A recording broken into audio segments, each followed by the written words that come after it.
Table চাপড়িয়ে ঢাবি VCK ধমক। গণেশচন্দ্র রায় সাহসের এমন আচরণ মেনে নিতে পারছেন না অনেকে। শিক্ষক, সাংবাদিক ও নেতাদের সামনে এমন আচরণ করে সমালোচনায় গণেশচন্দ্র রায় সাহস। কিছুদিন আগে তিনি বলেছিলেন ক্যাম্পাসে মব সৃষ্টি করছে একটি গুপ্ত সংগঠন। এবার তাকে নিয়ে শুরু সমালোচনা। গণেশচন্দ্র রায় সাহস ঢাকা বিশ্ববিদ্যালয়ের ছাত্রদলের বর্তমান সভাপতি। 1 মার্চ 2024 সালে ঢাবির নতুন কমিটিতে ছাত্রদলের সভাপতি নির্বাচিত হন তিনি। সাহস ঢাকা বিশ্ববিদ্যালয়ের জগন্নাথ হলের শিক্ষার্থী।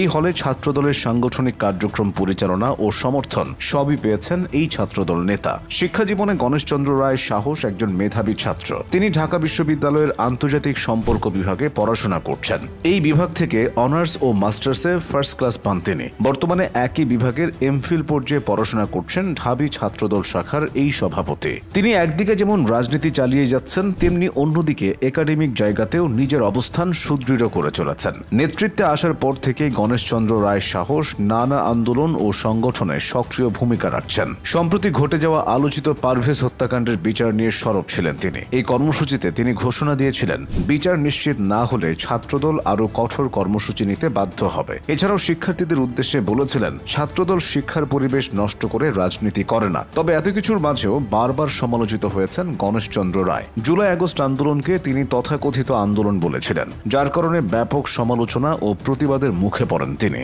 অবশ্য পরে ফেসবুকে স্বীকার করেন যে বিষয়টি অসাবধানতাবশত বলেছেন। এজন্য আন্তরিক দুঃখ প্রকাশ করে তিনি বলেন, তার বক্তব্যে যদি কেউ ক্ষতিগ্রস্ত হয়ে থাকেন তার জন্য আন্তরিকভাবে দুঃখিত। তবে গণেশচন্দ্র রায় সাহসকে নিয়ে বেশি সমালোচনা শুরু হয় ডাকসুকে ঘিরে। ডাকসু নির্বাচন নিয়ে উপাচার্যের সাথে তর্কে জড়িয়ে পড়েন এই ছাত্রদল নেতা। ভাইরাল হওয়া ভিডিওতে দেখা যায় টেবিল চাপড়ে ঢাবির ভিসিকে ধমকাচ্ছেন তিনি। দেখা যায় ক্ষুব্ধ হয়ে ভিসিকে আঙুল তুলে তিনি প্রশ্ন করেন, নারী শিক্ষার্থীরা বাইরে থেকে আসলো, বাসগুলো কম আসলো, আপনি বুঝেন না এটা ডাকসু নির্বাচন? এরপর টেবিল চাপড়ে তিনি উপাচার্যকে তীব্রভাবে ধমক দেন। ভিডিওটি সামাজিক যোগাযোগ মাধ্যমে খুব দ্রুত ভাইরাল হয়। মুহূর্তের মধ্যে তীব্র সমালোচনা শুরু হয় তাকে ঘিরে। কেউ এটিকে শিষ্টাচার বহির্ভূত ও নিন্দনীয় বলছেন, আবার কেউ এটিকে শিক্ষার্থীদের ক্ষোভের প্রকাশ হিসেবে দেখছেন। অনেকে এই ঘটনাকে কুয়েটের উপাচার্যের সাথে ঘটে যাওয়া ঘটনার সাথে তুলনা করছেন। আবার অনেকে চট্টগ্রাম বিশ্ববিদ্যালয়ের উপাচার্যের সাথে শিবির নেতাদের আচরণ মনে করিয়ে দিচ্ছেন। গণেশচন্দ্র রায়ের বিষয়ে সাবেক শিবির নেতা মির্জা গালিব তার এক ফেসবুক পোস্টে বলেছেন,